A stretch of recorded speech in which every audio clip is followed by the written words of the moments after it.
Guys, you can see you're on an island anyway, can't you? Can you not? Yeah. There's water there, water there.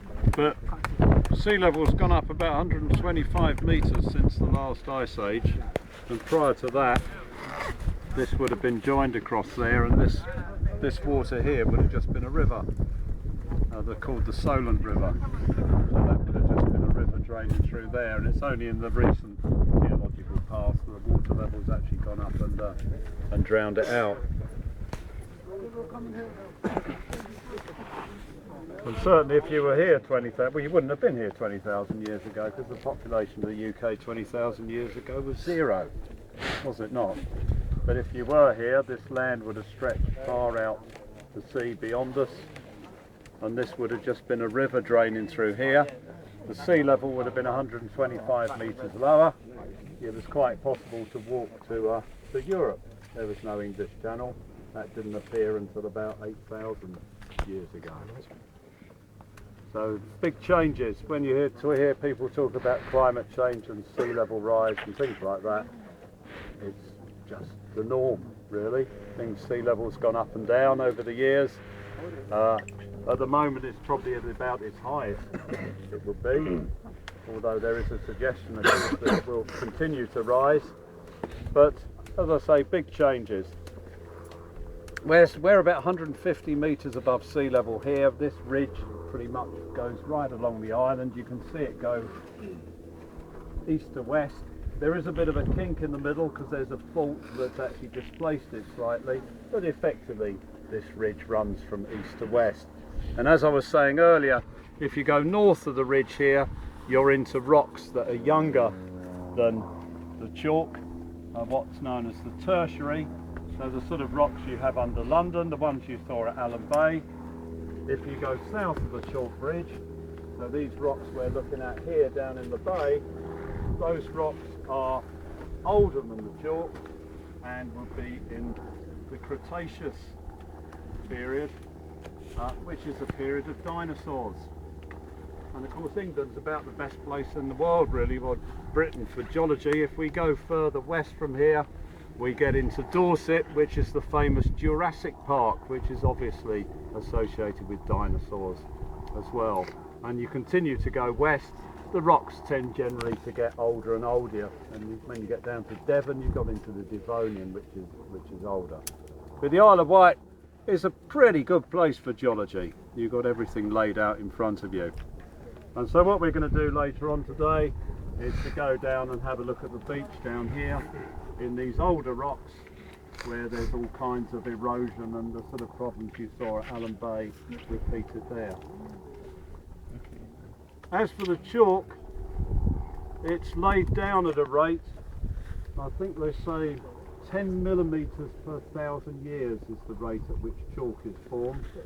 So 10 metres per million years, or if you've got a depth of 500 metres of chalk, that's worth 50 million years of deposition. In terms of erosion, the figure they sort of quote around here is it erodes back at a rate of about 0.5 metre per year. Is that right?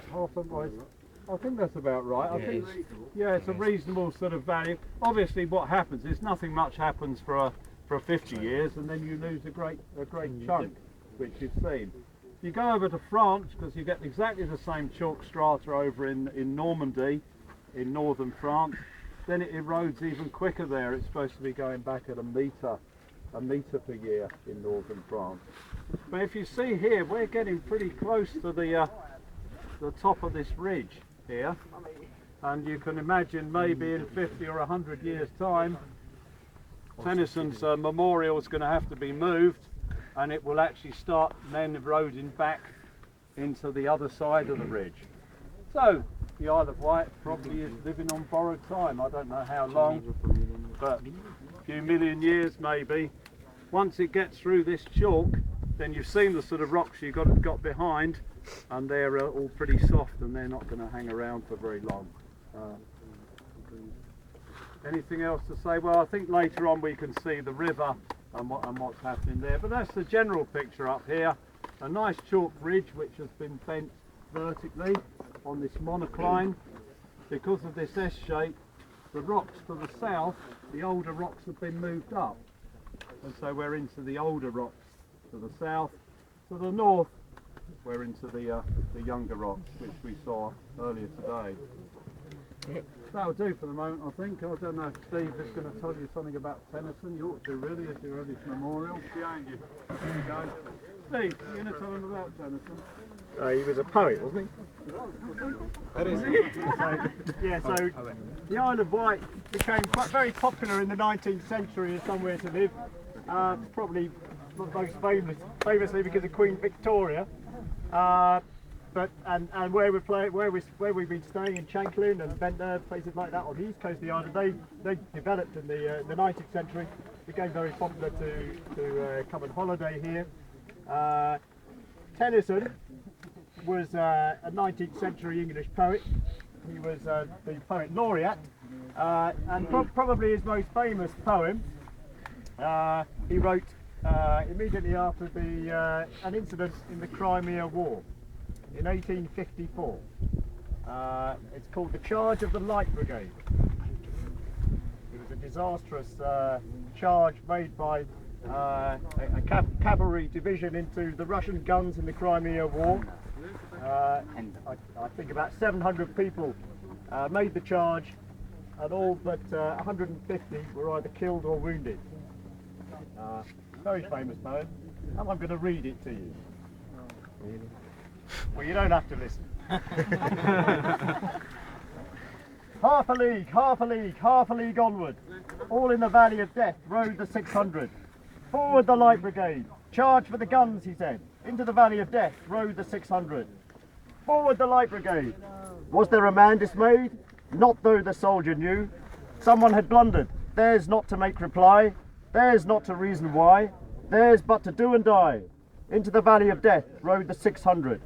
Cannon to right of them, cannon to left of them, cannon in front of them, volleyed and thundered, stormed at with shot and shell. Boldly they rode and well, into the jaws of death, into the mouth of hell, rode the 600.